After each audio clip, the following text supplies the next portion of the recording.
Hi friends, Wipro share இது 316 rupeesல இருக்குது. இது வந்து லீடிங் ஐடி கம்பெனி டிசிஎஸ் இன்ஃபோசிஸ்க்கு அப்புறம் இது 220 rupees வரைக்கும் போயிட்டு அதுக்கப்புறம் இது வந்து நல்லா ஏற்றம் கொடுத்துருக்கு லாஸ்ட் 6 monthஸில்.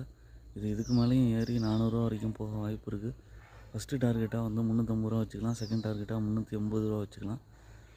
இப்போதைக்கு வந்து இந்த ஜோனை பயன்படுத்தி வாங்கி ஆட் பண்ணிக்கோங்க. இதுலேருந்தும் கொஞ்சம் குறைஞ்சா கூட ஆட் பண்ணலாம். இந்த மாதிரியான ஷேர்ஸ்லாம் லாங் டேர்மில் நல்லாவே ஹோல்ட் பண்ணிக்கலாம். நல்ல ரிட்டர்ன் கிடைக்கும், டிவிடெண்டும் கொடுப்பாங்க. இதோட ரிட்டர்ன் ஆன் ஈக்விட்டி நல்லா இருக்குது. மோர் தென் 10%, 14% வரைக்கும் கொடுத்துருக்காங்க ரீசெண்ட் டேஸில். ப்ராஃபிட் அண்ட் க்ரோத்லாம் நல்லா இருக்குது. உங்களுக்கு நிறையா ப்ராஜெக்ட்ஸ் கிடச்சிருக்கு. அதனால் இது வந்து கன்சிஸ்டண்ட்டாக ஏறும். ஓன் அனாலிசிஸ் பண்ணிவிட்டு கன்சிடர் பண்ணுங்கள். I am not a SEBI registered person. என்னோடய சேனலை சப்ஸ்கிரைப் பண்ணுங்கள், லைக் பண்ணுங்கள், தொடர்ந்து பாருங்கள்.